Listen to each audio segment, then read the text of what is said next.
Hello साथियों, एक और नई वीडियो में आप सभी का स्वागत है। साथियों, आज अपन बात करते हैं आर्थिक समीक्षा 2025-26 के वृहत आर्थिक समुच्चय के बारे में अपन चर्चा करने वाले हैं, जिसके अंदर से अपन देखेंगे टॉप 100 एमसीक्यूज़। ये 100 एमसीक्यूज़ मेरे भाई आपके पेपर में 100% छपेंगे, एक न एक सवाल 100% आपके पास में देखने को मिल जाएगा। तो स्टार्ट करते हैं। आज का पहला सवाल क्या दे रखा है? सवाल दे रखा है कि सकल राज्य घरेलू उत्पाद बोले तो जीएसडीपी के संबंध में निम्नलिखित कथनों पर आपको विचार करना है। ठीक है मेरे भाई, तो सबसे पहले अपन बात करते हैं स्थिर कीमतों 2011-12 पर राजस्थान का जीएसडीपी है वो 9.82 लाख करोड़ रुपए अनुमानित है। ठीक बात है मेरे भाई। दूसरा बात करते हैं प्रचलित कीमतों पर राजस्थान का जीएसडीपी है वो 18.75 लाख करोड़ रुपए अनुमानित है। ये बात भी ठीक है। इसका मतलब ये हुआ कि मेरे भाई की जो स्थिर कीमतों पर है उसका डबल है प्रचलित कीमतों पर। दूसरा बात करते हैं स्थिर कीमतों पर आर्थिक वृद्धि दर है वो 11.81% रही है। ये बात साथियों गलत आती है। कितने परसेंट रही है मेरे भाई? 8.66% रही है। कितनी रही है? 8.66% रही है। यहाँ पर 11.88% नहीं दर्ज की गई है। सकल स्थायी पूंजी निर्माण में ये थोड़ा सा याद रखना। ये है ना जो 11.81% है, ये है GFCP है उस पर दर्ज की गई है, न कि साथियों यहाँ पर। तो ये बात यहाँ पर गलत आती है। तो आपका पहला और दूसरा सही है मेरे भाई, ऑप्शन नंबर अब बी लगा दो। नेक्स्ट बात करते हैं। नेक्स्ट सवाल दे रखा है कि राजस्थान की प्रति व्यक्ति आय के संदर्भ में सही विकल्प का चयन करना है। तो मेरे भाई याद रखना, यहाँ पर से अगर बात की जाए राजस्थान की प्रति व्यक्ति आय स्थिर कीमतों के ऊपर, ठीक है, स्थिर कीमतों पर आपको याद रखनी है 1.33, बस यही याद रख सकते हो, या फिर 1.3 याद रख लेना। वहीं पर बात करते हैं मेरे भाई प्रचलित कीमतों के बारे में अगर बात की जाए तो याद रखना मेरे भाई प्रचलित कीमतों के बारे में, थोड़ा सा सूत्रा नहीं लिखा जा रहा, प्रचलित कीमतों पर, ठीक है। प्रचलित कितना बताना है? 2.20 आपको याद रखना है। तो अब इनको देखो किस प्रकार से आपने को देखने को मिलेगा। तो याद रखना मेरे भाई, यहाँ पर से जो स्थिर कीमतों पर है वो 1,33,189 है, वो आपको याद रखना है। आप 1.33 से याद रख लोगे तो आपको आराम से इजिली याद रह जाएगा, क्योंकि आर्थिक समीक्षा के बहुत सारे डाटा हैं। और वहीं पर बात करते हैं प्रचलित कीमतों के बारे में, तो याद रखना 2,20,349 आपको देखने को मिलेंगे, या फिर 2.20 आपको याद रखना, आराम से ये याद रह जाएगा। तो आपका ऑप्शन नंबर ए सही रहेगा। ठीक है, स्थिर कीमतों पर कम रहेगी, प्रचलित कीमतों पर आपको ज़्यादा देखने को मिल जाएगी। नेक्स्ट बात करते हैं। नेक्स्ट वेरी वेरी इंपॉर्टेंट लगा लो मेरे भाई। सवाल दे रखा है कि सूची 1 और सूची 2 को सम्मिलित करना है। स्थिर कीमतों पर क्षेत्रवार योगदान आपको पूछा गया है। पहला बात करते हैं कृषि क्षेत्र में, तो मेरे भाई कृषि क्षेत्र में 25.33% रहा है। दूसरा बात करते हैं उद्योगों के बारे में, तो मेरे भाई उद्योगों के बारे में आपको 28.21% रहा है योगदान। और सेवा में सर्वाधिक है 46.46% आपको याद रखना है। ठीक है, तो आपका जो ऑप्शन नंबर है वो ए सही रहेगा। नेक्स्ट बात करते हैं मेरे भाई। नेक्स्ट सवाल दे रखा है कि सकल स्थायी पूंजी निर्माण बोले तो GFCP के संदर्भ में निम्नलिखित कथनों पर आपको विचार करना है। पहला बात करते हैं वर्ष 2024-25 के कुल GFCP बोले तो सकल स्थायी पूंजी निर्माण लगभग है मेरे भाई 5.02 लाख करोड़ रुपए रहा। ठीक बात आती है। दूसरा बात करते हैं मेरे भाई, इसमें निजी निर्माण का योगदान है वो 22% और सार्वजनिक क्षेत्र का निर्माण वो 78% है। ये बात साथियों यहाँ पर से गलत आती है। ठीक है, तो इसका सही क्या रहेगा मेरे भाई? तो याद रखना इसमें से आपको निजी क्षेत्र का जो योगदान है वो याद रखना है। कितना है मेरे भाई? निजी क्षेत्र का, निजी क्षेत्र का आपको याद रखना है 78%। ठीक है, और वहीं पर बात करते हैं सार्वजनिक क्षेत्र का, सार्वजनिक क्षेत्र का तो कितना याद रखना है मेरे भाई? 22% आपको याद रखना, दोनों उल्टे दिए गए हैं। ठीक है, छोटी छोटी सिली मिस्टेक देकर आपको आरपीएससी गलत करवाती है। आगे बात करते हैं मेरे भाई। आगे दे रखा है कि GFCP में सर्वाधिक निवेश है वो निर्माण के क्षेत्र में किया गया है। ये बात एकदम सही है। पहला और तीसरा सही है मेरे भाई, ऑप्शन नंबर आप बी लगा दो। नेक्स्ट बात करते हैं। नेक्स्ट सवाल दे रखा है कि प्रचलित कीमतों पर राजस्थान के सकल जिला घरेलू उत्पाद के अनुसार जिलों का सही अवरोही क्रम आपसे पूछा गया है, घटता क्रम पूछा गया है। तो मेरे भाई सबसे ज़्यादा जिसकी जो GSDP के बारे में अगर बात करें तो यहाँ पर से कौन सा देखने को मिलेगा मेरे भाई? यहाँ पर से आपको देखने को मिलेगा जयपुर मिलेगा। जयपुर के बाद में साथियों कौन सा? अलवर मिलेगा। कौन सा मिलेगा? अलवर मिलेगा। अलवर के बाद में साथियों जोधपुर मिलेगा। कौन सा मिलेगा लाला? जोधपुर मिलेगा। और मेरे भाई बाद में अजमेर मिलेगा। ये इस प्रकार से आप याद रख सकते हो। तो आपका जो ऑप्शन नंबर है वो कौन सा है, वो बी सही रहेगा। एक छोटी सी इसके लिए ट्रिक मैं बता देता हूँ मेरे भाई, इसकी ट्रिक आप याद रखना, JA ये याद रख लेना मेरे भाई। इस ट्रिक से आप आराम से याद रख सकते हो, जयपुर, अलवर, जोधपुर, अजमेर। ठीक है, नेक्स्ट बात करते हैं। नेक्स्ट सवाल दे रखा है कि प्रचलित कीमतों पर कृषि क्षेत्र के उप क्षेत्रों के योगदान का सही घटता हुआ क्रम आपसे पूछा गया है। अच्छा सवाल दे रखा है मेरे भाई। तो सर्वाधिक आपको कौन सा देखने को मिलेगा, यहाँ पर से मेरे भाई सर्वाधिक आपको देखने को मिलेगा पशुधन पर। और पशुधन पर मेरे भाई यहाँ पर से सर्वाधिक योगदान है, 12.70% का योगदान रहेगा। वहीं पर बात करते हैं फसल का मेरे भाई, तो फसल का आपको 10.97% का योगदान देखने को मिलेगा। फिर बाद में साथियों वानिकी का जाता है, और वानिकी के साथ में साथियों सबसे जो कम है वो आपको मत्स्य का देखने को मिल जाता है। ये थोड़ा सा याद रखना है, ये सबसे कम है। ठीक है, सबसे कम, सबसे ज़्यादा मैक्सिमम ये आपको देखने को मिलेगा, थोड़ा सा याद रखना। ठीक है, तो आपका ऑप्शन नंबर बी वो सही रहेगा। नेक्स्ट बात करते हैं। नेक्स्ट सवाल रहेगा कथन और कारण दे रखा है। अच्छा सवाल है मेरे भाई। तो कथन और कारण के बारे में अगर बात करें तो देखो साथियों, यहाँ पर से आपको दे रखा है कि हम सकल राज्य घरेलू उत्पाद, जिसमें अपन बोल सकते हैं GSDP के अलावा शुद्ध राज्य घरेलू उत्पाद, जिसको अपन बोल सकते हैं NSDP को भी गणना करते हैं। ठीक बात है मेरे भाई। दूसरा बात करते हैं तो प्रति व्यक्ति आय की सटीक गणना है वो NSDP की आवश्यकता होती है, जिससे मूल्य ह्रास को घटाया जाता है। ये बात भी यहाँ पर से सही है। कथन और कारण सही है मेरे भाई, और कारण व कथन की सही व्याख्या यहाँ पर भी कर रहा है। तो ऑप्शन नंबर आप बी लगा दो, ए लगा दो यहाँ पर। नेक्स्ट बात करते हैं। नेक्स्ट सवाल दे रखा है कि राजस्थान की आर्थिक वृद्धि दर की तुलना में अखिल भारतीय स्तर से करने पर सही निष्कर्ष आपसे पूछा गया। पहला बात करते हैं तो स्थिर कीमतों पर राजस्थान की वृद्धि दर है वो 8.66% है। भारत की वृद्धि दर मेरे भाई आपको देखने को मिलेगी, भारत की वृद्धि दर 7.4% से अधिक रही है, मतलब ठीक बात आती है। दूसरा बात करते हैं तो प्रचलित कीमतों पर मेरे भाई यहाँ पर से राजस्थान की वृद्धि दर है 10.24% है, और भारत की वृद्धि दर है 8% से अधिक रही है। ये बात भी सही है। ठीक है मेरे भाई, दोनों कथन सही है। ऑप्शन नंबर आप सी लगा दो मेरे भाई। नेक्स्ट बात करते हैं, वेरी वेरी इंपॉर्टेंट लगा लो मेरे भाई। सवाल दे रखा है कि उद्योग क्षेत्र के अंतर्गत उप क्षेत्रों के योगदान का सही अवरोही क्रम आपसे पूछा गया। तो मेरे भाई सबसे ज़्यादा जो बात की जाए तो विनिर्माण का नाम आता है। किसका नाम आता है? विनिर्माण का नाम आता है, और विनिर्माण का कितना है 10.76% आपको देखने को मिलेगा। दूसरा बात करते मेरे भाई सर्वाधिक किसी का है, इसका साथ में विनिर्माण के साथ में निर्माण भी याद रख लो मेरे भाई। निर्माण का कितना, कंस्ट्रक्शन का है 9.30 आपको देखने को मिलेगा। वहीं पर बात करते हैं खनन का, खनन का कितना मिलेगा मेरे भाई 3.30% आपको देखने को मिलेगा। थोड़ा सा याद रखना। और इसके साथ में एक और मिल जाता है मेरे भाई विद्युत का। ठीक है, विद्युत का कितना है आपको 3.20% आपको देखने को मिल जाता है, थोड़ा सा याद रख लेना। तो इसका जो सही आंसर रहने वाला है मेरे भाई ऑप्शन नंबर आप सी लगा दो। विनिर्माण, निर्माण, खनन और विद्युत कितना कितना है, विनिर्माण में सर्वाधिक है 10.76 का है, मिनिमम में विद्युत का आपको देखने को मिल जाता है। नेक्स्ट बात करते हैं। नेक्स्ट सवाल दे रखा है कि सकल राज्य मूल्य संवर्धन के बारे में निम्नलिखित में से कौन सा कथन असत्य है, वो आपसे पूछा गया है मेरे भाई। पहला बात करते हैं कि यह अर्थव्यवस्था की आपूर्ति पक्ष को दर्शाता है, ठीक बात आती है। दूसरा बात करते हैं कि GSVA की गणना उत्पाद करों, जिसमें से बोल सकते हैं प्रोडक्ट टैक्स को जोड़कर उसकी और सब्सिडी को घटा की जाती है। ये बात साथियों गलत आती है। तो इसका सही क्या होगा मेरे भाई, बात करें देखो मेरे भाई यहाँ पर से अगर बात की जाती है, ये बात इसमें उल्टी लिखी गई है। उल्टी कैसे लिखी गई मेरे भाई, तो GSVA मूल्य कीमतों पर होता है, याद रखना है। ठीक है, दूसरा बात करते हैं। दूसरा आपको यह करते हैं कि GSVA में उत्पाद कर जोड़ते हैं और सब्सिडी घटाते हैं, थोड़ा सा याद रखना। जब अपने को क्या प्राप्त होता है, GSDP प्राप्त होता है, थोड़ा सा याद रख लेना है। ठीक है मेरे भाई, नेक्स्ट बात करते हैं।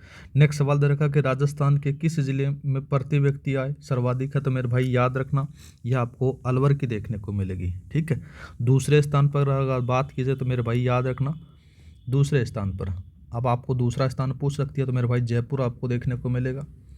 जयपुर जनसंख्या में मेरे भाई पहले स्थान पर आपको देखने को मिल जाता है, थोड़ा सा याद रख लेना। नेक्स्ट बात करते हैं मेरे भाई। नेक्स्ट सवाल देखा कि सेवा क्षेत्र के उप क्षेत्रों के योगदान के संबंध में कौन सा युग्म सुमेलित नहीं है, वो आपसे पूछा गया। घटते क्रम के आधार पर आपको बताना है। पहला बात करते हैं तो प्रथम स्थान के बारे में अगर बात करें तो मेरे भाई सबसे पहले अगर बात की जाए तो देखो पहला दे रखा है कि व्यापार, होटल और जलपान गृह, ठीक बात आती है। दूसरा बात करते हैं द्वितीय स्थान पर स्थावर संपदा या फिर आवासीय सेवाएं दे रखी है। तीसरे स्थान पर बात करें तो मेरे भाई लोक प्रशासन के बारे में बात कही गई है।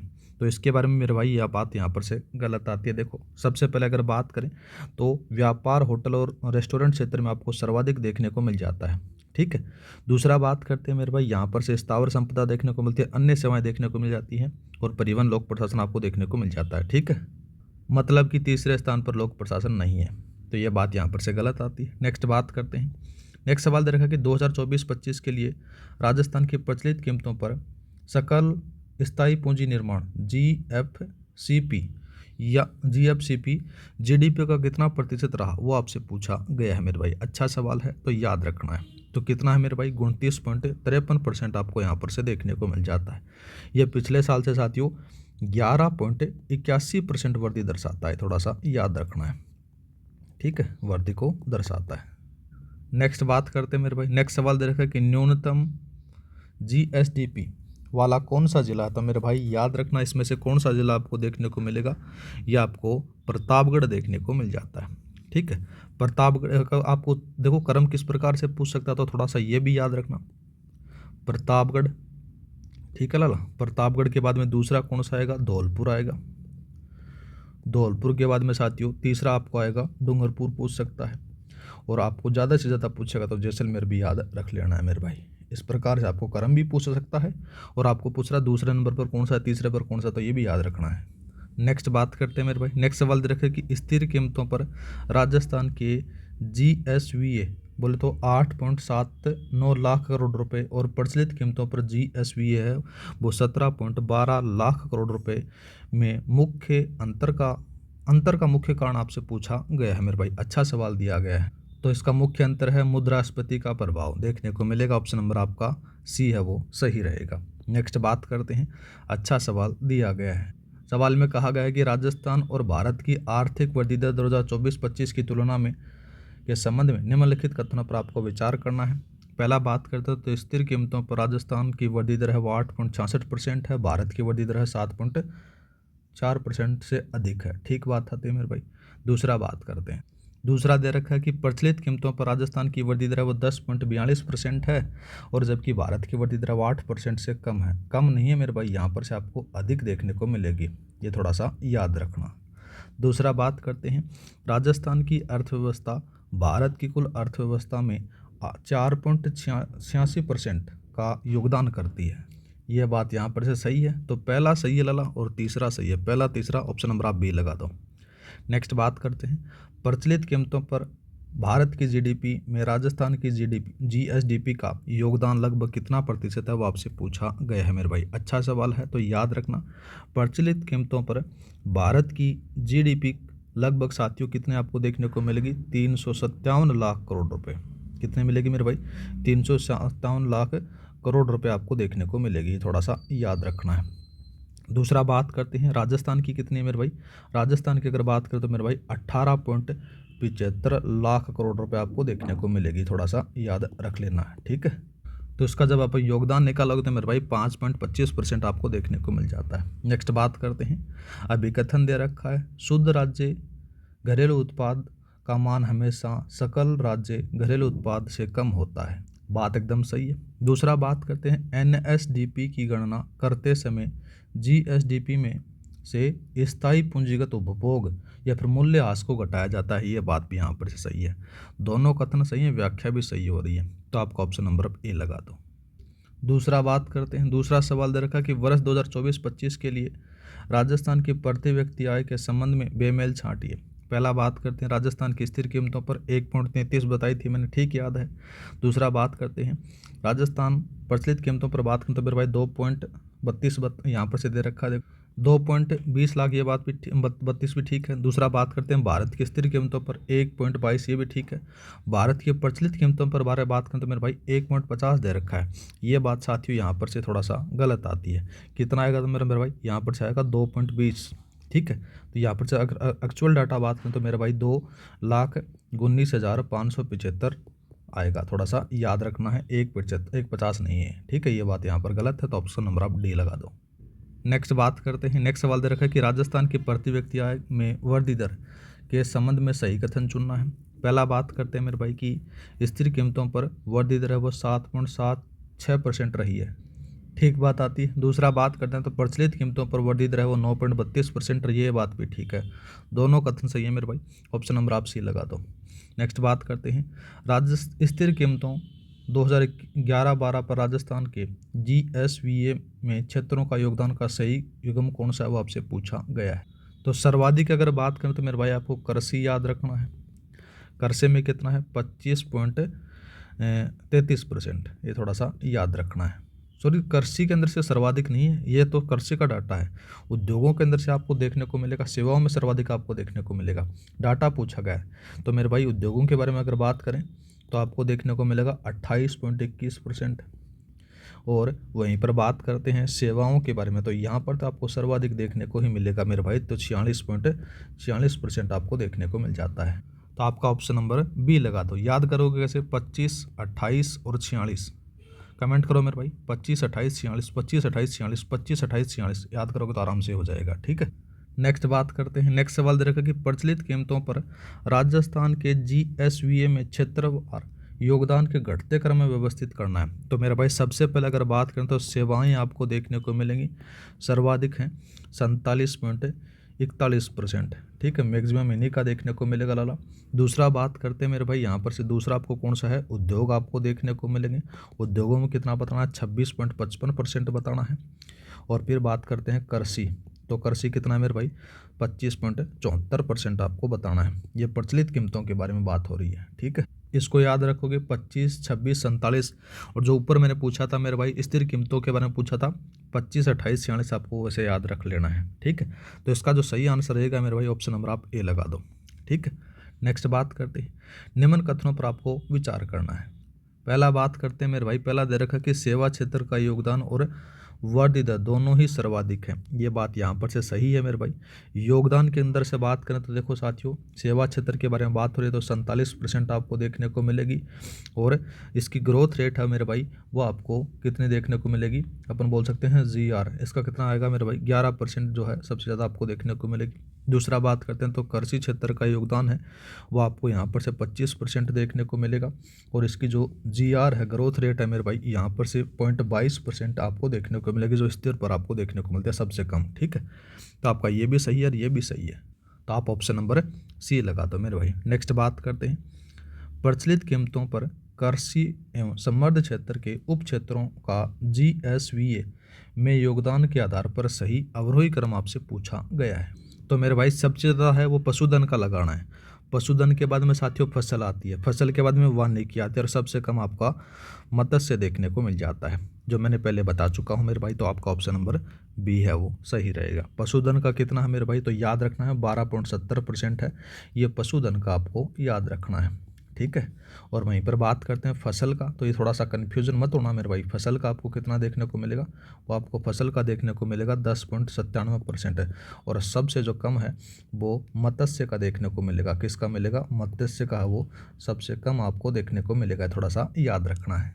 नेक्स्ट बात करते हैं। नेक्स्ट सवाल देखा कि उद्योग क्षेत्र के उप क्षेत्रों के योगदान को सम्मिलित करना है। सबसे पहले बात करते हैं विनिर्माण का मेरे भाई सबसे ज़्यादा आपको देखने को मिल जाता है, ठीक है। कितना है मेरे भाई 10.76% मिलेगा। निर्माण का बाद में दूसरे नंबर पर आता है मेरे भाई 9.30% देखने को मिलेगा। खनन का मेरे भाई यहाँ पर से कौन सा आता है, खनन का आपको यहाँ पर से मिल जाता है, मेन रूप से बात करें तो ये आ जाता है 3.30 वाला जाता है। ये विनिर्माण, निर्माण, खनन। एक और याद रखना मेरे भाई चौथा जो स्तंभ है वो भी थोड़ा सा याद रख लेना। विद्युत का कितना याद रखना है 3.20% आपको याद रखना दे सकता है सवाल के अंदर, तो आपका ऑप्शन नंबर ए सही रहेगा। नेक्स्ट बात करते हैं सेवा क्षेत्र के उप क्षेत्रों में सर्वाधिक योगदान किसका है, तो मैं वो पूछा गया मेरे भाई। तो यहाँ पर से अगर बात करें सेवा क्षेत्र के अंदर से सबसे ज़्यादा जो हिस्सा आएगा वो आएगा 47.41% और 47.71%, ठीक है। 47.71% का आपको सर्वाधिक देखने को मिलेगा, जिसके अंदर से बात करें सेवा क्षेत्र का टोटल है कुल, इसमें से साथियों 13.33% है, जिसमें से व्यापार हो गया, व्यापार के साथ में होटल हो गया मेरे भाई, होटल के साथ में रेस्टोरेंट, इनका आपको देखने को मिल जाता है, ठीक है। इसका पहले नंबर पर है, आपसे पूछ सकता है। अगर दूसरा पूछे तो मेरे भाई दूसरा कौन सा बताओगे, तो याद रखना है मेरे भाई रियल एस्टेट का बताओगे, जिसको अपन बोल सकते हैं स्थावर संपदा। स्थावर संपदा का कितना डाला, 11.20% आपको याद रखना है, ये दूसरा स्थान है। ठीक है, ये थोड़ा सा याद रखना है। तो यहाँ पर से आपका ऑप्शन नंबर है वो सी सही रहेगा। ठीक मेरे भाई, नेक्स्ट बात करते हैं। नेक्स्ट सवाल दे रखा है, निम्नलिखित में से कौन सा समूह औद्योगिक क्षेत्र के उप क्षेत्रों का सही घटता हुआ क्रम आपसे पूछा गया। तो सर्वाधिक आपको पता है मेरे भाई विनिर्माण का आता है, फिर निर्माण का आएगा, फिर खनन का आएगा, फिर विद्युत का आएगा। ये सारी चीज़ें मैं बता चुका हूँ, तो मेरे भाई ऑप्शन नंबर आप सही लगा दो।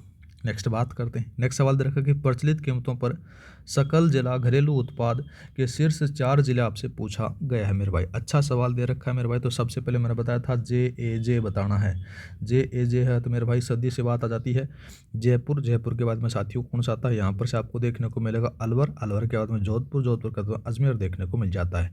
तो आपको ऑप्शन नंबर बी लगा दो मेरे भाई। ठीक है, नेक्स्ट बात करते हैं। नेक्स्ट सवाल दे रखा है कि प्रति व्यक्ति आय के मामले में कौन सा जिला शीर्ष पर है मेरे भाई, अलवर लगा देना। ठीक है, नेक्स्ट बात करते हैं। प्रति व्यक्ति आय के आधार पर जिलों का सही अवरोही क्रम आपसे पूछा गया है। अच्छा सवाल है मेरे भाई, घुमा फिरा कर दोबारा से सवाल आपको दिया गया है। सर्वाधिक आपको देखने को मिलेगा मेरे भाई, सबसे पहले अलवर आएगा। कौन सा आएगा, अलवर आएगा। अलवर के बाद में साथियों जयपुर आएगा। जयपुर के बाद में साथियों कौन सा आएगा, जैसलमेर में आएगा। थोड़ा सा याद रखना, जनसंख्या कम है साथियों यहाँ पर से आपको देखने को मिलेगी, लेकिन प्रति व्यक्ति आय आपको ज़्यादा देखने को मिलेगी यहाँ पर से। फिर आता मेरे भाई राजसमंद और लगा देना फिर इसके साथ में। इस प्रकार से आपको यहाँ पर से क्रम याद रखना है। तो आप ऑप्शन नंबर सी है वो सही रहेगा। नेक्स्ट बात करते हैं। राजस्थान का वह जिला जिसकी प्रति व्यक्ति आय और सकल जिला घरेलू उत्पाद दोनों न्यूनतम हैं।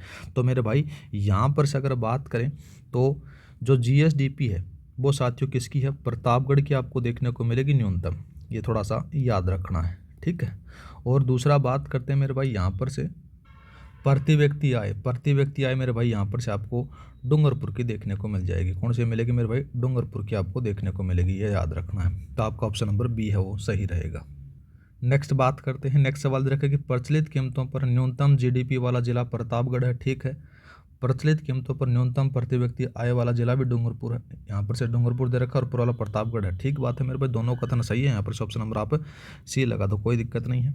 नेक्स्ट बात करते हैं। वर्ष 2024-25 अनुमानित के लिए राजस्थान में सकल स्थायी पूंजी निर्माण के बारे में क्या सत्य है वो आपसे पूछा गया है। पहला बात करते हैं मेरे भाई की कुल GFCP राशि है वो 5.02 लाख करोड़ रुपए है। ठीक बात आती है। दूसरा बात करते हैं GDP का 29.53%, ये बात भी ठीक है। दूसरा बात करते हैं मेरे भाई की निजी क्षेत्र का योगदान सार्वजनिक क्षेत्र से कम रहा है। ये बात यहाँ पर थोड़ा सा गलत आता है। गलत क्यों आता है मेरे भाई, तो जो निजी क्षेत्र का वहाँ पर से 78% रहा है और सार्वजनिक क्षेत्र का बात करें तो मेरे भाई 22% रहा है। थोड़ा सा याद रखना है। तो पहला दूसरा सही है मेरे भाई, ऑप्शन नंबर आप ए लगा दो। नेक्स्ट बात करते हैं। GFCP पूंजी निर्माण में परिसंपत्तिवार सर्वाधिक निवेश किस क्षेत्र में किया गया वो आपसे पूछा गया है। तो मेरे भाई याद रखना निर्माण क्षेत्र में किया गया है। ठीक है, जिसमें से सड़क पुल भवन आदि निर्माण के लिए। नेक्स्ट बात करते हैं। GFCP में हुई वृद्धि दर पिछले वर्ष की तुलना में कितनी दर्ज की गई है वो आपसे पूछा गया है मेरे भाई। अच्छा सवाल दे रखा है। तो यहाँ पर से अगर बात करें तो 11.81% आपको देखने को मिलेगा। ऑप्शन नंबर आपका सी है वो सही रहेगा। नेक्स्ट बात करते हैं।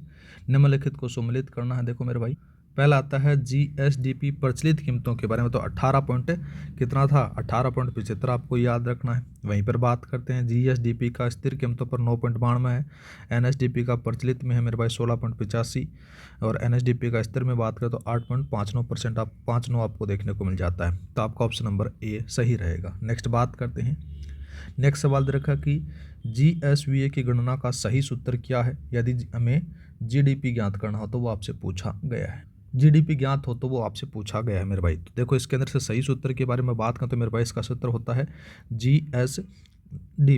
GSDP बराबर किस में से घटाया जाएगा मेरे भाई, जोड़ा जाएगा। इसमें से आएगा GSVA प्लस का यहाँ पर से अपन बोल सकते हैं कि उत्पाद कर बोल सकते हैं। क्या बोल सकते हैं, प्रोडक्ट कर आ गया। और माइनस में अपन क्या कर देंगे मेरे भाई, सब्सिडी कर देंगे। ठीक है, इस प्रकार से ये निकल जाता है। ठीक है, तो आप ऑप्शन नंबर बी लगा दो। नेक्स्ट बात करते हैं। राजस्थान में पशुधन क्षेत्र का योगदान फसल क्षेत्र में से अधिक है, यह कथन है। तो मेरे भाई आपको कथन आपको देखने को मिलेगा सत्य है। ठीक है, थोड़ा सा याद रखना। पशुधन का मेरे भाई 12.70% है। और वहीं पर बात करें फसलों के बारे में तो मेरे भाई फसलों के बारे में आपको देखने को मिलेगा 10.97% आपको देखने को मिल जाता है। ठीक है, नेक्स्ट बात करते हैं। नेक्स्ट सवाल दे रखा है कि भारत की जीडीपी प्रचलित कीमतों पर लगभग कितनी है, तो वो आपसे पूछा गया। तो मेरे भाई भारत की जो प्रचलित कीमतों पर जीडीपी है वो 357 लाख करोड़ रुपए आपको देखने को मिलेगी। ऑप्शन नंबर आपका सी सही रहेगा। ठीक है, तो यहाँ पर से लगा दो। अगर बात करें मेरे भाई स्थिर कीमतों के बारे में पूछा जाए तो कितना बताना मेरे भाई, स्थिर कीमतों के बारे में पूछा जाए तो मेरे भाई 202 करोड़ रुपए आपको बताना है। ठीक है, ये थोड़ा सा याद रख ले। सॉरी 202 लाख करोड़ है, ये याद रखना है, लाख करोड़। ठीक, नेक्स्ट बात करते हैं। नेक्स्ट सवाल दे रखा है कि जीएफसीपी के अंतर्गत निजी क्षेत्र और सार्वजनिक क्षेत्र के निवेश का अनुपात आपसे पूछा गया। तो मेरे भाई 78:22 बता देना। 78:22 बताओगे तो ऑप्शन नंबर आप सी लगा देना। नेक्स्ट बात करते हैं। राजस्थान की अर्थव्यवस्था के संरचनात्मक परिवर्तन के संदर्भ में स्थिर कीमतों पर किस क्षेत्र ने पिछले वर्ष की तुलना में नकारात्मक या फिर नगण्य वृद्धि दर, जिसमें से 0.22% या ऋणात्मकता है, वो दर्शाइए, वो आपसे पूछा गया है। तो मेरे भाई यहाँ पर से आपको कृषि क्षेत्र का आपको देखने को मिलेगा। नेक्स्ट बात करते हैं। सेवा क्षेत्र के अंतर्गत अन्य सेवाओं को छोड़कर निम्नलिखित में से किस उप क्षेत्र का योगदान सबसे कम रहा है, तो मेरे भाई वो आपको यहाँ पर से देखने को मिलेगा। तो वो आ जाता है मेरे भाई लोक प्रशासन देखने को मिलेगा। ठीक है, दूसरा बात करते हैं। दूसरा सवाल दे रखा है कि स्थिर कीमतों पर प्रति व्यक्ति आय दे रखी है और प्रचलित कीमतों पर प्रति व्यक्ति आय दे रखी है, इसके बीच का भारी अंतर का मुख्य कारण आपसे पूछा गया। तो मेरे भाई मुख्य कारण आपको क्या बता देना है, तो याद रखना मुद्रास्फीति बता देना है। नेक्स्ट बात करते हैं। नेक्स्ट सवाल दे रखा है कि राजस्थान का सकल राज्य मूल्य संवर्धन स्थिर कीमतों पर कितना है, वो आपसे पूछा गया है। तो देखो मेरे भाई सबसे पहले बात करते हैं GSVA, ये तो स्थिर के बारे में बात हो रही है। स्थिर का कितना बताना है मेरे भाई, 8.79 लाख करोड़ बताना है, CR बता देना। दूसरा बात करते हैं GSDP का स्थिर के बारे में बात करें तो मेरे भाई यहाँ पर से आपको कितना बता देना है मेरे भाई, 9.82 लाख करोड़ रुपए आपको बता देना है। दूसरा बात करते हैं। दूसरा आपको देखने को मिलेगा मेरे भाई कि GSDP है वो हमेशा GSP से अधिक होता है, थोड़ा सा याद रखना, क्योंकि इसमें साथियों टैक्स जुड़ता है, थोड़ा सा ये भी याद रख लेना। तो इसका जो सही आंसर आएगा ऑप्शन नंबर आपका ए सही रहेगा। नेक्स्ट बात करते हैं। नेक्स्ट दे रखा है कि GFCF सकल स्थायी पूंजी निर्माण का सबसे बड़ा घटक निर्माण, इसके बाद दूसरा सबसे बड़ा घटक कौन सा है, वो आपसे पूछा गया है मेरे भाई। अच्छा सवाल दे रखा है, तो याद रखना इसमें से आपको देखने को मिलेगा जो आवासीय भवन है उसमें से आपको देखने को मिलेगा दूसरा स्थान इसका देखने को मिलेगा। ठीक है, निर्माण, आवास और विनिर्माण आपको देखने को मिलेगा, थोड़ा सा याद रख लेना। ठीक है, क्रम आपसे पूछ सकता है। नेक्स्ट बात करते हैं। नेक्स्ट सवाल दे रखा है कि स्थिर कीमतों पर GDP दर 8.66% पिछले वर्ष की तुलना में साथियों कम हुई है, ये थोड़ा सा याद रखना। यहाँ पर से अगर बात करें तो पिछले वर्ष की थी तो ये थी मेरे भाई 8.77% के आसपास थी, जबकि अब बात करें तो मेरे भाई 8.66% आपको देखने को मिलेगी। तो यहाँ पर से क्या है, कमी देखने को मिली है। ठीक है, नेक्स्ट बात करते हैं। सही कथन का चयन करना है मेरे भाई। सही कथन दे रखा है तो देखो कौन सा आएगा। राजस्थान की प्रति व्यक्ति आय प्रचलित पहली बार 2 लाख रुपए पार हुई है, ये बात एकदम सही है मेरे भाई। दूसरा बात करते हैं। राजस्थान की प्रति व्यक्ति आय प्रचलित 3 लाख रुपए पार होगी, नहीं भाई बात गलत आती है। राजस्थान की प्रति व्यक्ति आय में ऋणात्मक वृद्धि हुई, ये बात भी गलत है। भारत की प्रति व्यक्ति आय राजस्थान से कम है, ये बात भी यहाँ पर से गलत है। नेक्स्ट बात करते हैं। नेक्स्ट सवाल देखा कि उद्योग क्षेत्र में विनिर्माण का योगदान लगभग कितना प्रतिशत प्रचलित कीमतों पर है, वो आपसे पूछा गया है मेरे भाई। तो याद रखना इसके अंदर से बात की जाए तो आपको देखने को मिलेगा पूरे उद्योग क्षेत्र का ना मेरे भाई, ये आपको 26.55% देखने को मिलेगा। ये पूरे उद्योग क्षेत्र का है। ठीक है, पूरे उद्योग क्षेत्र का आपको देखने को मिलेगा। वहीं पर बात करते हैं विनिर्माण का जो क्षेत्र आता है उसमें पूछा गया आपको विनिर्माण का कितना बताना, 10.76% आपको बताना लाला। और दूसरा बात करते हैं निर्माण का भी याद रखना, अरे सूत्रा लिख जा भाई। निर्माण का जो आएगा वो कौन सा आएगा मेरे भाई, 9.30% आपको देखने को मिलेगा। ये थोड़ा सा याद रखना है, तो आपका ऑप्शन नंबर बी है वो सही रहेगा। नेक्स्ट बात करते हैं। नेक्स्ट सवाल दे रखा है कि सकल स्थायी पूंजी निर्माण GFCP के आंकड़ों के संदर्भ में कौन सा संदर्भ वर्ष कौन सा है, तो वो आपसे पूछा गया है। तो मेरे भाई इसके अंदर से बात करें तो 2024-25 आपको देखने को मिलेगा। ऑप्शन नंबर आपका बी है वो सही रहेगा। नेक्स्ट बात करते हैं मेरे भाई। नेक्स्ट सवाल दे रखा है कि सम्मिलित करना है अपने को प्रचलित कीमतों पर उपक्षेत्रों का योगदान क्रम आपको बता रखा है। ठीक है, सबसे पहले बात करते हैं कृषि में साथियों पशुधन है वो सबसे पहले टॉप पर आएगा, फिर फसल आएगा, फिर वानिकी आएगा। उद्योगों के बारे में बात करें विनिर्माण, निर्माण, खनन और विद्युत आएगा। सेवा में व्यापार, स्थावर संपदा, वित्त संपदा आपको देखने को मिलेगी। ये थोड़ा सा याद रखना, तो आपका ऑप्शन नंबर पहला ही वो सही रहेगा। इस सवाल को इंपॉर्टेंट लगा लो, इस सवाल को कैसे भी पूछ सकती है RPCF पर अधीनस्थ बोर्ड घुमा फिरा कर सवाल पूछा जाएगा, याद रखना है। नेक्स्ट बात करते हैं, नेक्स्ट सवाल दे रखा है कि वर्ष 2024-25 में राजस्थान की सकल स्थायी पूंजी निर्माण के संदर्भ में सत्य कथन आपसे पूछा गया। पहला बात करते हैं मेरे भाई कि यहाँ पर से प्रचलित कीमतों पर कुल GFCP लगभग 5.02 लाख करोड़ रुपए अनुमानित है। ठीक बात आती है। यह राज्य के सकल घरेलू उत्पाद जिसमें से GSDP का लगभग साथियों 29.53% है। ये बात भी ठीक है। इसमें पिछले वर्ष की तुलना 11.81% बढ़ दर्ज की गई है। ये बात भी यहाँ पर से सही है। सारे का सारे कथन सही है मेरे भाई। ऑप्शन नंबर आप डी लगा दो। नेक्स्ट बात करते हैं मेरे भाई, नेक्स्ट सवाल दे रखा कि GFCP में निजी क्षेत्र और सार्वजनिक क्षेत्र का योगदान का अनुपात आपसे पूछा गया। तो मेरे भाई 78 लगा देना। 78 के साथ में साथियों कौन सा है? 22 आपको देखने को मिलेगा। ऑप्शन नंबर आप बी लगा दो। नेक्स्ट बात करते हैं, नेक्स्ट सवाल दे रखा कि GFCP के अंतर्गत परिसंपत्ति निर्माण में सर्वाधिक निवेश किस मद में किया गया है, वो आपसे पूछा गया है मेरे भाई। सर्वाधिक मद अगर बात करते हैं मेरे भाई, सर्वाधिक पैसा है वो निर्माण के क्षेत्र में किया गया है। तो याद रखना ऑप्शन नंबर आपका बी है, वो सही रहेगा।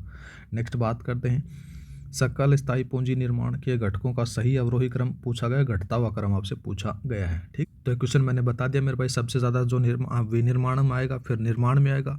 ठीक है, सॉरी निर्माण में नहीं आएगा, विनिर्माण में नहीं आएगा, निर्माण में आएगा। निर्माण के साथ में कौन सा आएगा?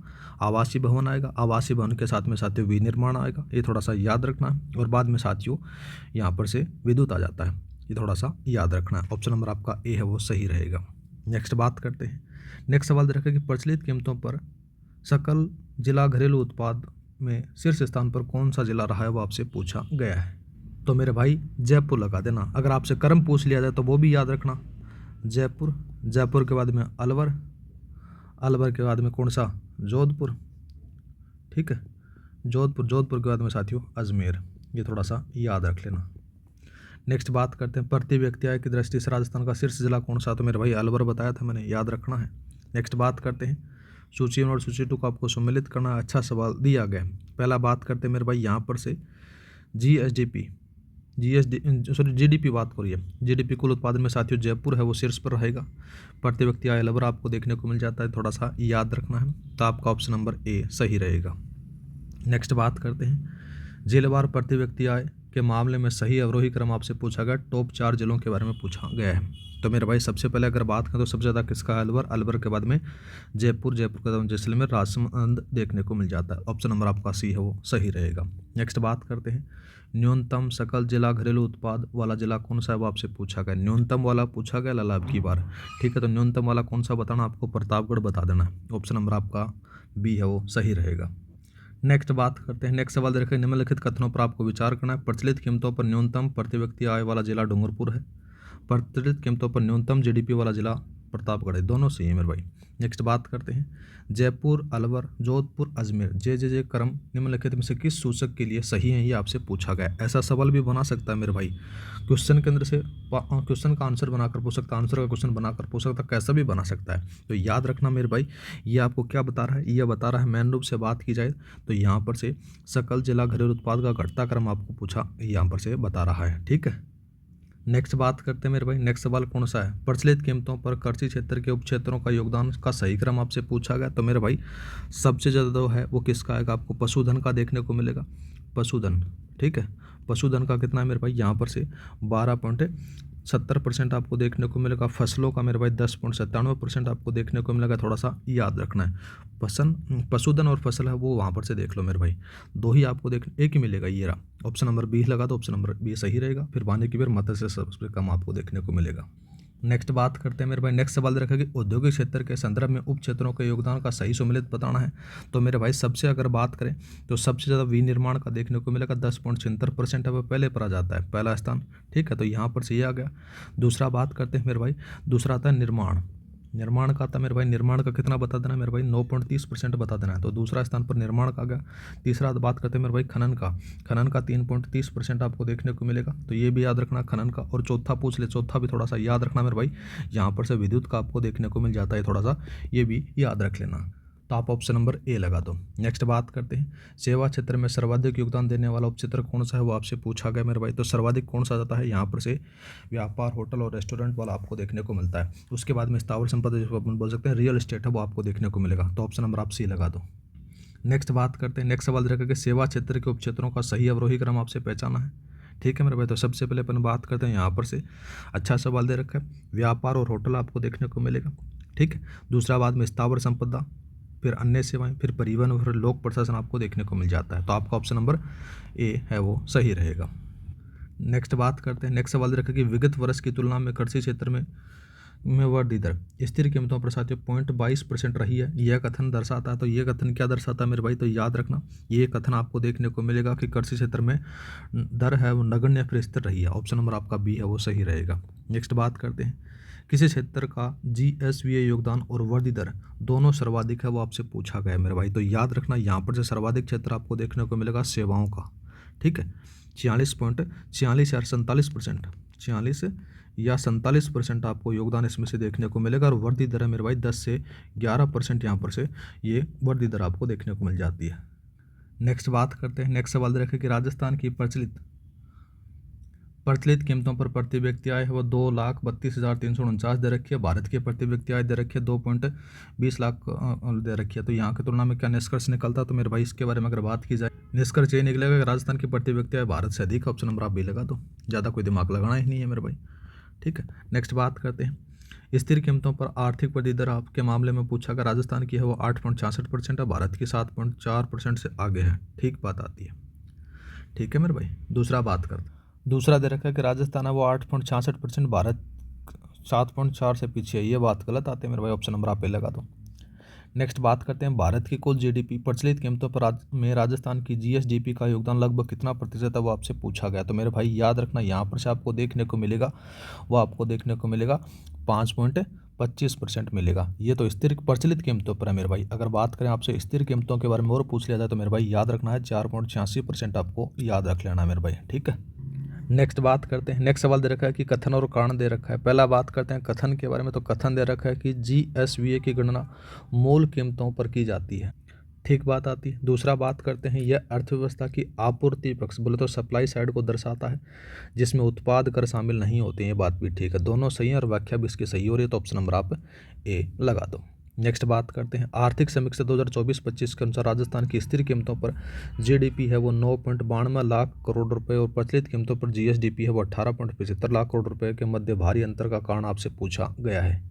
तो मेरे भाई यहाँ पर से आपको मुद्रास्फीति या फिर मूल्य वृद्धि देखने को मिलेगा। ऑप्शन नंबर आप बी लगा दो। नेक्स्ट बात करते हैं, शुद्ध राज्य घरेलू उत्पाद निकालने के लिए जीएसडीपी में से क्या घटाया जाता है, वो आपसे पूछा गया है मेरे भाई। अच्छा सवाल है, तो याद रखना मेरे भाई यहाँ पर से एनएसडीपी में से साथ एनएसडीपी निकालना, तो जीएसडीपी है ना, जीएसडीपी में साथियों मूल्यह्रास घटा देना, क्या घटा देना, मूल्यह्रास घटा देना। तो यहाँ पर से आपका जीएसडीपी देखने को मिल जाता है।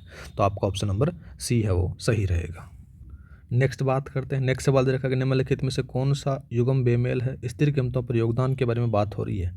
तो यहाँ पर से अगर बात करें तो मेरे भाई मन रूप से आ जाता है, तो कृषि ठीक है, उद्योग ठीक है, सेवाएं भी ठीक है, लेकिन साथियों ये यहाँ पर से देखो 2 उद्योग दे रखा है, ये बात यहाँ पर से गलत आती है। देखो इसको काट देना मेरे भाई, यहाँ पर से इसमें भी उद्योग दे रखा है, इसमें भी उद्योग दे रखा है, ये बात यहाँ पर से इसको काट देना, ये बात एकदम दोनों तीनों सही है, ठीक है, ये ऐसा ऑप्शन आ गया। नेक्स्ट बात करते हैं, वर्ष 2024-25 के लिए अनुमानित सकल स्थायी पूंजी निर्माण के आंकड़ों किस वर्ष के लिए वास्तविक आंकड़ों पर आधारित है।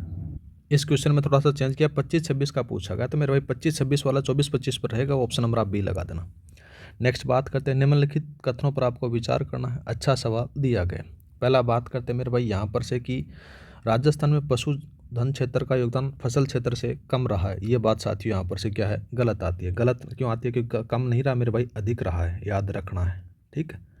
दूसरा बात करते हैं, सेवा क्षेत्र में व्यापार एवं होटल का योगदान सर्वाधिक रहा है, ये बात एकदम सही है। दूसरा बात करते हैं मेरे भाई कि उद्योग क्षेत्र में निर्माण का योगदान विनिर्माण क्षेत्र से अधिक रहा है, ये बात भी यहाँ पर से गलत आती है। उद्योग में विनिर्माण टॉप पर रहा है, निर्माण है वो दूसरे स्थान पर रहा है, थोड़ा सा याद रखना। तो आपका जो सही कथन है ओनली क्या है मेरे भाई, ओनली 2 सही है, ठीक है। नेक्स्ट बात करते हैं, नेक्स्ट सवाल दे रखा है कि निम्नलिखित में से कौन सा या फिर कौन से कारण राजस्थान की उच्च प्राथमिक जीडीपी बोले तो जीएसडीपी के लिए उत्तरदायी है, तो वो पूछा गया। तो मेरे भाई इसके अंदर से बात करें तो सबसे ज़्यादा सही आंसर आएगा वस्तुओं और सेवाओं के उत्पादन में वास्तविक वृद्धि, ठीक बात आती है। दूसरा दे रखा कि कीमतों में वृद्धि, ये बात भी ठीक है। आधार वर्ष में परिवर्तन, ये बात तो गलत आती है। तो ऑप्शन नंबर आपका एक और 2 सही है। नेक्स्ट बात करते हैं सुमेलित करना मेरे भाई, क्षेत्र और प्रचलित कीमतों का योगदान के बारे में यहाँ पर से आपको बताया गया है। सेवाओं को मैंने बताया था मेरे भाई, यहाँ पर से आपको देखने को मिलेगा 47.71%। वहीं पर बात करते हैं उद्योगों के बारे में मेरे भाई, 26.55 आ जाता है। कौन सा आएगा? उद्योग 26.55 आएगा। फिर कर से आती है मेरे भाई 25.74%। ठीक है, तो आप ऑप्शन नंबर ए लगा दो। नेक्स्ट बात करते हैं अभिकथन दे रखा है, राजस्थान सरकार सकल स्थायी पूंजी निर्माण में वृद्धि दर पर जोर दे रही है। ठीक है। दूसरा बात करते हैं उच्च GFCF भविष्य में उच्च क्षमता और आर्थिक विकास का संकेतक है। ये बात भी सही है, ये भी सही है, ये भी सही, व्याख्या भी सही है, और ऑप्शन नंबर आप लगा दो। नेक्स्ट बात करते हैं राजस्थान की प्रति व्यक्ति आय में वृद्धि दर के संबंध में आपसे पूछा गया। तो मेरे भाई यहाँ पर से अगर बात करें वृद्धि दर के अंदर से, तो स्थिर कीमतों पर प्रति व्यक्ति आय की वृद्धि दर है वो 7.76% है, जबकि प्रचलित कीमतों पर बात करें मेरे भाई 9.32% है। ये थोड़ा सा याद रख लेना। तो आपका ऑप्शन नंबर है ये रहेगा, ऑप्शन नंबर ए सही रहेगा। नेक्स्ट बात करते हैं मेरे भाई, नेक्स्ट सवाल रखें स्थिर कीमतों पर राजस्थान के GSVA का कुल मान कितना है, वो आपसे पूछा गया। तो मेरे भाई यहाँ पर से आपको देखने को मिलेगा वो 8.79 लाख करोड़ रुपए देखने को मिलेगा। नेक्स्ट बात करते हैं, नेक्स्ट सवाल दे रखा, देखो सवाल दे रखा है कि 2024-25 में सकल स्थायी पूंजी निर्माण की वृद्धि दर कितनी रही है, वो आपसे पूछा गया है। तो मेरे भाई इसके बारे में अगर बात की जाए तो याद रखना, इसमें से आपको देखने को मिलेगा तो जो मेन रूप से आ जाता है वो आएगा 11.81%। ऑप्शन नंबर आपका सी है वो सही रहेगा। नेक्स्ट बात करते हैं कृषि क्षेत्र का योगदान 25.33% है, प्रचलित मूल्यों पर कितना हो जाता है, तो वो पूछा गया। तो मेरे भाई याद रखना यहाँ पर से 25.74 हो जाता है। ऑप्शन नंबर आपका ए है वो सही रहेगा। नेक्स्ट बात करते हैं निम्न में से कौन सा जिला सकल जिला घरेलू उत्पाद के शीर्ष 4 जिलों में शामिल नहीं है, वो आपसे पूछा गया। तो मेरे भाई याद रखना शीर्ष 4 जिले हैं कौन कौन से हैं, तो यहाँ पर से मैंने बताया जे बताया था, इसमें से साथियों कोटा नहीं है। ऑप्शन नंबर आप ए लगा दो, डी लगा दो। नेक्स्ट बात करते हैं आधार वर्ष दे रखा है 2011-12 का उपयोग किसके आकलन के लिए किया जाता है, वो आपसे पूछा गया है। तो मेरे भाई याद रखना स्थिर कीमतों पर GSDP और प्रति व्यक्ति आय के लिए आधार वर्ष 2011-12 का इसका प्रयोग किया जाता है। नेक्स्ट बात करते हैं विनिर्माण उपक्षेत्र का औद्योगिक GSVA में योगदान लगभग कितना प्रतिशत है, वो आपसे पूछा गया। तो मेरे भाई याद रखना इसमें से आपको देखने को मिलेगा 10.76% है, जो पूरे उद्योग का मेरे भाई ये आ जाता है 26.55%। जबकि विनिर्माण का हिस्सा पूछा गया तो सी लगा देना मेरे भाई। नेक्स्ट बात करते हैं डूंगरपुर जिला किस आर्थिक सूचक में सबसे नीचे है, वो आपसे पूछा गया है। तो मेरे भाई यहाँ पर से आपको देखने को मिलेगा GSDP के अंदर से। ठीक है, सॉरी GSDP नहीं, प्रति व्यक्ति आय के अंदर से आपको देखने को मिलेगा। दूसरा बात करते हैं GDP में सबसे निचले वाला कौन सा है मेरे भाई, तो यहाँ पर से आपको याद रखना है प्रतापगढ़ आपको देखने को मिलेगा इसके अंदर से।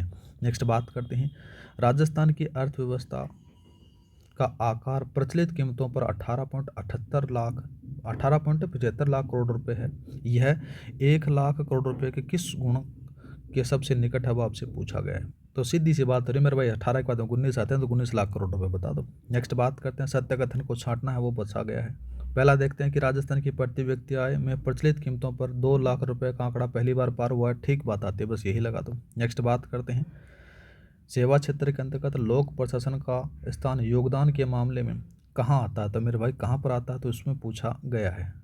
तो मेरे भाई याद रखना लोक प्रशासन का योगदान है परिवहन के बाद आता है, तो मतलब कि यह निचले क्रम में है, ये थोड़ा सा याद रखना। नेक्स्ट बात करते हैं निम्नलिखित में से किस वर्ष को राजस्थान की आर्थिक सूचकांकों के लिए आधार वर्ष माना जाता है, वो आपसे पूछा गया है। तो मेरे भाई याद रखना 2011-12 आपको याद रखना, ऑप्शन नंबर आप बी लगा दो। नेक्स्ट बात करते हैं प्रचलित कीमतों पर राजस्थान की कुल GSVA में वानिकी का योगदान किस उप क्षेत्र में से अधिक है, वो आपसे पूछा गया। तो मेरे भाई याद रखना यहाँ पर से मत्स्य क्षेत्र है वो सबसे कम देखने को मिलेगा। बाद में साथियों पशुधन के पहले बात करते हैं पशुधन, फसल के बाद में वानिकी के बाद में मत्स्य आ जाता है, ये थोड़ा सा याद रखना है। नेक्स्ट बात करते हैं नेक्स्ट सवाल रखा कि GFCF पूंजी निर्माण में 29.53% का आंकड़ा क्या दर्शाता है, वो आपसे पूछा गया। तो मेरे भाई ये आपको यहाँ पर से दर्शाता है, मैंने रूप से अगर बात की जाए तो याद रखना कि ये है 29.53% हिस्से के बारे में अगर बात करें तो मेरे भाई ये दर्शाता है कि GSDP में GFCP का प्रतिशत का हिस्सा बताता है। ऑप्शन नंबर आप बी लगा दो। नेक्स्ट बात करते हैं शुद्ध राज्य घरेलू उत्पाद के संदर्भ में सही डेटा प्रचलित कीमतों के बारे में आपसे पूछा गया। तो कितना बता देना मेरे भाई, याद रखना ये बता देना है। यहाँ पर से अगर बात करें प्रचलित कीमतों पर NSDP है वो 16 पॉइंट कितना बताना है मेरे भाई, 16.85 लाख करोड़ रुपए आपको बताना है। अगर बात करें, अगर आपसे जीएसडीपी पूछ लिया जाए तो कितना बता देना है मेरे भाई, 18.75 बता देना है। ये थोड़ा सा याद रखना है, ठीक है। तो यहाँ पर से एनएसडीपी पूछा गया तो एनएसडीपी बता देना मेरे भाई 16.85 लाख करोड़ रुपए। नेक्स्ट बात करते हैं। नेक्स्ट सवाल दे रखा कि राजस्थान का आर्थिक परिदृश्य 2024-25 मुख्य रूप से किस अवधारणा पर आधारित है, वो आपसे पूछा गया है। इसको तो थोड़ा सा चेंज करना मेरे भाई, 25-26 आपको यहाँ पर से आएगा, 24-25 नहीं हो, 25-26 से थोड़ा सा मिसप्रिंट हो जाता है भाई टाइपिंग के अंदर से, ठीक है। मुख्य रूप से किस अवधारणा पर आधारित है मेरे भाई, तो याद रखना विकसित राजस्थान @2047 पर आधारित है। ऑप्शन नंबर आपका ए सही रहेगा। नेक्स्ट बात करते हैं। नेक्स्ट सवाल दे रखा है कि यदि जीएसडीपी 18.75 लाख करोड़ रुपए है और इसमें से करों को घटाकर सब्सिडी जोड़ा जाए तो हमें क्या प्राप्त होगा, वो आपसे पूछा गया है मेरे भाई। सीधी सी बात है कि जीएसडीपी बाजार मूल्य होता है जिसमें से टैक्स सहित भी होता है, जिसमें हम टैक्स को हटा दें तो साथियों, और टैक्स हटा दें और बाद में सब्सिडी को जोड़ते हैं तो हमें साथियों क्या प्राप्त होता है, जीएसवीए प्राप्त हो जाता है। थोड़ा सा याद रखना, ऑप्शन नंबर आप बी रहेगा। नेक्स्ट बात करते हैं। कथन दे रखा है राजस्थान की अर्थव्यवस्था में संरचनात्मक बदलाव हो रहा है, ये बात कथन दे रखी है। तर्क बात करते हैं। तर्क दे रखा है कि कृषि का योगदान घट रहा है जबकि सेवा क्षेत्र का योगदान बढ़ रहा है, बात एकदम सही है मेरे भाई, कथन भी सही है, तर्क भी सही है। नेक्स्ट बात करते हैं। निम्न में से कौन सा डेटा स्थिर कीमतों से संबंधित नहीं है, वो आपसे पूछा गया है मेरे भाई। अच्छा सवाल दे रखा, तो यहाँ पर से याद रखना 18.75 लाख जीएसडीपी है मेरे भाई, ये प्रचलित कीमतों के बारे में बात की गई है, ठीक है। किसके बारे में बात की गई है, प्रचलित कीमतों के बारे में, ये थोड़ा सा याद रख लेना मेरे भाई। तो आपका ऑप्शन नंबर सी सही रहेगा। नेक्स्ट बात करते हैं। राजस्थान में खनन उप क्षेत्र का योगदान विद्युत उप क्षेत्र की तुलना में क्या है, वो पूछा गया है मेरे भाई। तो यहाँ पर से अगर बात करें तो आपको देखने को मिलेगा सबसे पहले जो खनन का योगदान है वो 3.30% आपको देखने को मिलेगा, ठीक है। इसके बारे में अगर बात करें तो देखो यहाँ पर से, और विद्युत का बात करें तो मेरे भाई 3.20% देखने को मिलेगा। थोड़ा सा याद रखना है इन दोनों के बारे में। क्रम अगर पूछा जाए तो विनिर्माण आपका पहला, निर्माण, खनन और विद्युत देखने को मिलेगा, तो ऑप्शन नंबर आपका बी है वो सही रहेगा। सीधा सा पता चल रहा है। लास्ट बात करते हैं मेरे भाई। सवाल दे रखा कि आर्थिक समीक्षा 2025-26 के अनुसार राजस्थान की विकास यात्रा में सबसे बड़ी चुनौती क्या प्रतीत होती है, तो मेरे भाई याद रखना यहाँ पर से होती है, मेन रूप से बात करें तो कृषि क्षेत्र निम्न और अस्थिरता आपको देखने को मिलेगी। ऑप्शन नंबर आपका बी है वो सही रहेगा। ये थे मेरे भाई आपके टॉप 100 एमसीक्यूज। मिलते हैं नेक्स्ट वीडियो में। जय हिंद, जय भारत। इस क्लास की जो पीडीएफ फाइल आपको टेलीग्राम पर मिल जाएगी, टेलीग्राम का लिंक डिस्क्रिप्शन में दे रखा है, वहाँ पर जाकर आप डाउनलोड कर लेना। हर क्लास की पीडीएफ वहाँ पर से आपको उपलब्ध हो जाती है। जय हिंद, जय भारत।